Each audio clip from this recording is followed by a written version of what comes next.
Ya, terima kasih. Saya mau menyapa dulu Bapak dan Ibu yang sudah bergabung bersama kami semua, baik melalui Zoom meeting maupun melalui siaran di YouTube. Selamat siang, terima kasih Bapak dan Ibu, selamat bergabung. Dan untuk Bapak dan Ibu, acara hari ini juga kami siarkan nanti di seluruh program 1 RRI di seluruh Indonesia, lalu kemudian stasiun produksi atau SP dari Sabang hingga Merauke, dan tentunya Pro 3 RRI, Pusat Pemberitaan Jaringan Nasional. Jadi Bapak dan Ibu nanti bisa mendengarkan di banyak lain, tidak hanya melalui Zoom maupun YouTube. Nah, untuk Bapak dan Ibu yang juga ingin berinteraksi, dua kesempatannya dibuka melalui Zoom meeting dan juga channel YouTube dari Direktorat GTK PAUD. Saya Puspita Ayu, terima kasih. Kita akan langsung saja memulai dialog di hari ini. Ya, Bapak, Ibu, dan juga pendengar RRI, Indonesia menargetkan penurunan angka stunting ini pada 2024 mencapai angka 14%. Tapi pandemi COVID-19 yang terjadi secara global di seluruh belahan dunia dikhawatirkan juga ikut berpengaruh pada pemenuhan target tersebut. Agar target penurunan angka stunting nasional yang merupakan program prioritas nasional ini tetap dapat tercapai seperti yang diharapkan, tentu dibutuhkan kerjasama dari seluruh pihak, sinergitas dari pihak-pihak yang terkait. Siang hari ini kita akan sama-sama memperdalam dan mengetahui bagaimana langkah-langkah yang dilakukan masing-masing pihak, seperti apa kebijakan-kebijakan ataupun strategi yang diambil khususnya di masa new normal, modifikasi apa yang akan dilakukan bersama dengan seluruh narasumber yang tadi sudah hadir maupun yang bergabung melalui Zoom. Saya sapa sekali lagi yang sudah bersama kita di sini. Yang pertama ada dari Pak Abdul Muiz, ini Tim Percepatan Pencegahan Anak Kerdil atau TP2K Setwapres RI, yang juga PLT Deputi Bidang Pembangunan Manusia dan Pemerataan Pembangunan Setwapres. Pak Abdul Muiz, terima kasih sudah hadir siang hari ini. Terima kasih. Sehat ya Pak? Assalamualaikum. Alhamdulillah. Alhamdulillah, semoga kita semua sehat. Lalu kemudian juga ada Ibu Sri Wahyuni, Kasubdit Perlindungan Sosial dari Direktorat Pelayanan Sosial Dasar, Ditjen PPMD, Kementerian Desa. Bu Sri, terima kasih sudah hadir. Terima kasih Mbak Tata. Iya, ada ini sebenarnya saya sudah kenal lama tapi baru ketemu sekarang. Ada Prof. Fazli Jalal selaku Rektor Universitas Yarsi Jakarta. Prof. Fazli, sehat ya Prof? Alhamdulillah Mbak Tata. Terima kasih juga sudah hadir. Ada tuan rumah di samping kanan saya, ya sudah pernah ketemu sebelumnya, tapi karena tadi pakai masker sempat nggak kenal saya Pak. Begitu maskernya dibuka baru ketahuan ya, baru kelihatan kalau kita pernah bertemu. Pak Abdullah, PLT Direktur GTK PAUD dari Direktorat GTK PAUD Ditjen Guru Tenaga Kependidikan, ya pendidikan anak usia dini dari Kementerian Pendidikan dan Kebudayaan RI. Selamat siang Pak Abdullah. Selamat siang Mbak Tata. Selain Bapak dan Ibu yang ada di sini, juga ada Bu Marlina ini yang sudah tersenyum di sana. Bu Marlina, selamat siang Bu. Selamat siang Bu Puspita. Wassalamualaikum. Selamat siang Bapak Ibu sekalian. Waalaikumsalam warahmatullahi wabarakatuh. Bu Marlina Ginting. Saya dari Zoom. Iya betul. Ini Bu Marlina nggak apa-apa Bu. Jadi berasa sama dengan peserta yang lain yang juga adanya via Zoom. Bu Marlina dari Direktorat Promosi Kesehatan dan Pemberdayaan Masyarakat Kementerian Kesehatan. Ini bicara soal stunting, sekarang sudah 2020, targetnya 2024 ke 14%. Tadi saya dapat bocoran angkanya sampai sekarang masih 27-an ya Pak. Ke 14%, gimana itu nanti mengejarnya kalau dari TP2K? Apa Pak program yang sudah disiapkan? Terima kasih Bu Tata. Pertama kali ingin menyampaikan terima kasih Kementerian Pendidikan dan Kebudayaan di GTK PAUD RRI yang sudah membantu untuk kita bersama-sama hari ini edukasi sosialisasi untuk bagaimana sama-sama akan melakukan percepatan pencegahan stunting. Ini sangat luar biasa saya kira. Kami sebelumnya juga sudah pernah melakukan webinar-webinar dengan Kementerian Pendidikan dan Kebudayaan yang intinya adalah bagaimana kita secara bersama-sama untuk melakukan kegiatan percepatan. Beberapa hal yang ini sudah menjadi komitmen kita dan awalnya adalah ini perlunya komitmen dari pimpinan pusat ya. Dari kita belajar dari negara lain seperti dari Peru dan lain sebagainya yang dinilai berhasil dalam percepatan pencegahan stunting, kita belajar bahwa peran pimpinan itu memang sangat penting. Dan dari situlah kemudian Pak Wakil Presiden, itu Pak Yusuf Kalla itu menginisiasi adanya beberapa pertemuan dan kemudian ada rakor tingkat menteri yang melahirkan ada 5 pilar untuk intervensi pencegahan stunting. Dan pada saat itu angka stunting kita masih tinggi ya. Dan tadi Bu Tata menyampaikan bahwa target di 2004 itu di RPJMN memang ditetapkan 14%. Sebenarnya sebelum 14% itu 19% Bu Tata. Tapi Pak Presiden Jokowi kemudian menginstruksikan agar dilakukan lebih lagi percepatan sehingga 14% lah yang menjadi target percepatan kita di 2024. Nah, ini adalah target yang memang tidak mudah saya kira, karena ini harus dilakukan secara bersama-sama dengan semua pihak. Jadi kita harus melakukan apa yang disebut dengan konvergensi ya. Semua kekuatan kita lakukan begitu. Jadi kalau sebelumnya kita 19%, kemudian turun 14%, ini kita harus melakukan check and recheck apa yang kita lakukan di masing-masing KL. Jadi dalam proses pencegahan stunting ini ada 23 kementerian lembaga terlibat secara langsung begitu. Dan kita mulai mencatat dari mulai anggaran, kegiatan itu sebenarnya mana sih yang belum sinkron begitu ya dengan proses percepatan pencegahan stunting ini. Masing-masing KL itu kemudian dilakukan tracking begitu ya melalui Kementerian Keuangan. Anggarannya berapa sih? Ini kita mulai kumpulkan Ibu. Dan berdasarkan laporan dari Kementerian Keuangan dan Bappenas itu ternyata angkanya cukup besar ya. Pertama kita simulasi itu ternyata besar. Kemudian kita tilik lagi akhirnya angkanya sekitar 29 triliun ya. Itu menunjukkan bahwa di tingkat pusat pun kita juga perlu untuk melakukan konvergensi, artinya masing-masing KL itu harus fokus di kegiatan percepatan pencegahan stunting ini. Kemudian tidak hanya di pusat, di pemerintah daerah pun juga ini kita lakukan begitu. Kita melakukan pembimbingan kepada daerah-daerah sampai ke tingkat desa, bagaimana mereka melakukan review anggaran mereka. Berapa sih anggaran mereka untuk melakukan intervensi pencegahan? Ini kita harapkan dengan kegiatan-kegiatan yang ini semua kita lakukan secara bersama-sama dengan 23 kementerian lembaga ini, maka kita harapkan target yang 14% itu semoga tercapai. Dan ini kita review terus begitu. Review ini kita lakukan dengan kementerian lembaga juga, bahwa masing-masing kementerian ini punya target begitu. Jadi nanti mungkin dari Dikbud dia harus melakukan apa, dari Kementerian Kesehatan harus melakukan apa, kira-kira begitu. Jadi kita harus tetap yakin bahwa target 14% itu akan tercapai. Bismillah, ini pasti tercapai. Optimis begitu ya Pak ya. Orang semangat, Presiden aja optimis dari 19 diturunkan lagi ke 14 begitu ya.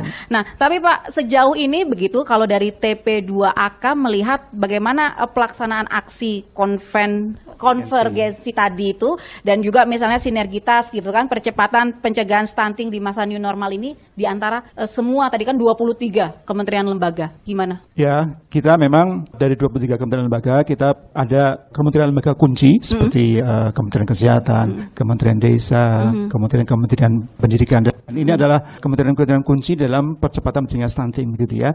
Dan ini kita selalu berhubungan erat, kita membantu beberapa fasilitasi juga kita berikan kepada Kementerian Pendidikan Budayaan untuk bagaimana supaya kegiatan PAUD ini bisa terus berjalan, karena ada banyak hal yang sebenarnya rendik-rendik begitu Ibu ya, tapi ini sangat penting gitu ya. Dengan Kementerian Kesehatan, dengan Kementerian Komunikasi dan Informatika kita juga fasilitasi bagaimana sih sebenarnya kita menyampaikan pesan kunci untuk percepatan pencegahan stunting. Ini kan penting ya. Ternyata menemukan kompromi ini juga perlu kita lakukan secara bersama. Dan ini kita hilangkan ego sektoral dan sebagainya. Kita pertemukan mereka dan kemudian kita lahirkan bagaimana pesan kunci itu bisa tersampaikan dengan baik dan kita solusikan kepada masyarakat. Itu diantaranya yang kita lakukan secara bersama dengan antar kementerian. Iya, itu kalau dari TP2AK ya Pak. Sekarang saya mau tanya dulu, kalau dari Kementerian Kesehatan atau dari kementerian-kementerian yang lain nanti seperti apa. Tapi saya mau sapa dulu Bu Marlina. Ya, terus kita. Iya. Jadi kalau biasanya bicara soal stunting itu kan orang akan berpikir ini hanya hubungannya dengan masalah gizi, lalu kemudian masalah kesehatan. Tapi saya yakin setelah mendengar penjelasan tadi dari Pak Abdul Muiz ternyata tidak hanya soal itu. Tapi apa kemudian yang dilakukan Kementerian Kesehatan, bagaimana komitmen dan dukungan dari Kemenkes, juga dinas Bu di kabupaten kota untuk pelaksanaan penanganan stunting khususnya di masa saat ini begitu, di kalau orang bilang new normal. Silakan Bu Marlina. Ya, baik. Tadi terima kasih Pak Abdul Muiz sudah mengupas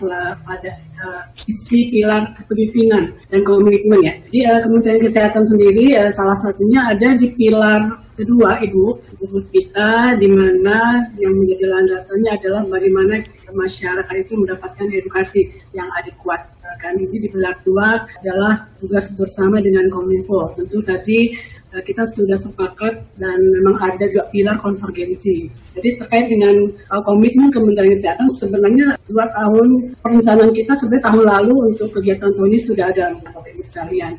Jadi tetap ada kegiatan di era adaptasi kebiasaan baru. Jadi secara anggaran tersedia, memang kita refocusing karena COVID ya, tapi sebenarnya mengaktifkan kembali kegiatan-kegiatan di masyarakat ya, karena kita bicara di pilar 2 adalah bagaimana kampanye nasional dan perubahan perilaku. Tadi video yang ditayangkan sebelum kita mulai acara sebenarnya mengingatkan kita sebenarnya sasaran kita itu tadi diingatkan bagaimana Putri ketika dia tidak punya akses air gitu ya. Apa yang akan terjadi sebenarnya kan ini konvergensinya kekuatan situ. Dari Kementerian Kesehatan kita melakukan analisis sebenarnya masyarakat itu sasaran langsung kita, misalnya ibu hamil, ibu yang punya balita gitu ya, sebenarnya perlu diberikan kemampuan dia mengetahui permasalahan di lingkungan mereka. Jadi perlu diedukasi, perlu pendampingan, dan yang paling dekat adalah petugas kesehatan di puskesmas, tentunya juga kader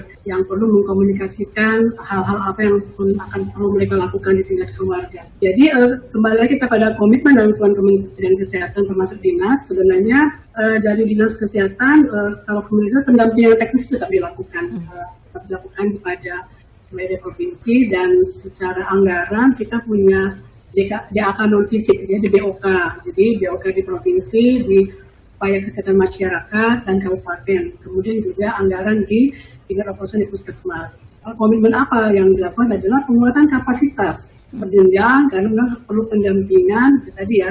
Karena pendampingan yang kita lakukan tidak hanya pendampingan teknis, dan bagaimana menyusun sebuah regulasi di kabupaten kota lokus penanganan stunting. Bagaimana juga itu komitmen terjadi. Jadi saya kira anggaran-anggaran yang ada di daerah juga menjadi penting untuk melakukan intervensi yang spesifik lokal. Jadi pendampingan itu dilakukan, secara anggaran juga ada. Memang kita lakukan penyesuaian tahun ini karena dengan COVID, tapi upaya-upaya terjadi di masyarakat tetap kita lakukan. Oke. Jadi sekarang era pandemi, era adaptasi kebiasaan baru di masa pandemi kan juga posyandu hampir hanya 19% yang artinya kan di zona hijau, tapi tetap melakukan upaya-upaya protokol kesehatan. Yang lain sebenarnya juga kita tetap kawal, saya kira dengan hasilnya ada ibu dari Kementerian Desa gitu ya, jadi bagaimana sumber-sumber daya yang ada memang kita melakukan upaya-upaya bersama lewat kita kan punya Popjanal ya, Popjanal Posyandu mulai dari pusat, provinsi, kabupaten, dan ada Popja di tingkat kecamatan dan desa. Oke, berarti sebenarnya dukungannya sudah full ya Bu ya, baik teknis maupun tadi kan pendampingan teknis ada, anggaran juga begitu ya Bu Marlina ya? Iya. Full-fullan lah pokoknya. Jadi kan ini program nasional ya. Iya, betul. Nasional, dan memang kegiatan saya kira itu menjadi ciri yang kami lakukan. Jadi bagaimana tadi kan Pak Luis sudah menemukan kita tagging gitu ya bahwa anggaran-anggaran itu memang jangan sampai keluar dari upaya-upaya penanganan stunting. Oke. Sekarang kalau tidak salah RPPS-nya penanganan stunting kan sedang juga mau difinalkan. Jadi meskipun kita ikut mengkawal jangan sampai nanti regulasi-regulasi yang teknis yang kita lahirkan juga sejalan. Baik, sekarang saya ke Bu Sri. Bu Sri, ini Kementerian Desa, PDTT ternyata juga punya peran yang cukup besar karena kan banyak wilayahnya pasti ada di desa, ada di mungkin kabupaten, kota yang itu jadi bagian dari Kementerian Desa. Bagaimana komitmen dari Kemedes? Terima kasih Mbak Tata, Ibu dan Bapak sekalian untuk komitmen. Memang sebetulnya sudah dikoordinasikan oleh Kementerian Setwapres. Utamanya untuk saat ini juga sudah ada 220 Bupati Wali Kota yang telah menandatangani komitmen berkaitan dengan percepatan pencegahan stunting mencapai 14%. Dan otomatis, nah ini desa harusnya juga mengikuti karena sudah ada komitmen Bupati dari tahun 2019 hingga tahun 2020. Mudah-mudahan nanti karena yang dari awal datanya itu seharusnya 260, yang 100 adalah prioritas di tahun 2019 ada 160 kabupaten. Mudah-mudahan kabupaten kota yang menjadi prioritas juga akan berkomitmen berkaitan dengan hal tersebut. Namun ada namanya ini ya, dari 220 itu juga belum seluruhnya melakukan aksi konvergensinya. Dan mudah-mudahan masa pandemi ini juga akan menjadi renungan bersama bahwa kita harus melakukan yang terbaik. Artinya banyak sekali hal-hal yang memang tadi sudah disampaikan oleh narasumber sebelumnya. Nah ini menjadi perhatian kita bersama. Jadi kita tidak bisa satu kementerian atau satu lembaga, namun kita harus bersama-sama melakukan hal Bu, tersebut. dari 220 memang kalau boleh tahu berapa yang sudah melaksanakan itu langkah-langkah konvergensi tadi? Mohon maaf kalau untuk datanya secara real, kalau komitmennya sudah tanda tangan. Ya, sudah tanda Namun tangan. ini perlu kita laksanakan monitoring dan kita laksanakan evaluasi tentunya dari jumlah tersebut. Nah, ini tapi kalau misalnya sejauh ini kalau dari monitoring Kemendes begitu Bu, pelaksanaan konvergensinya, perencanaannya khususnya dan pembiayaan antara kabupaten dengan desa seperti apa? Biasanya ini kalau udah ngomongin soal perencanaan anggaran nih agak-agak susah soalnya. Terima kasih. Memang ini agak unik ya karena seluruh kementerian lembaga berharap seluruh programnya yang masuk ke desa itu dapat dibiayai oleh dana desa. Namun yang perlu kita perhatikan itu adanya integrasi, adanya sinergi.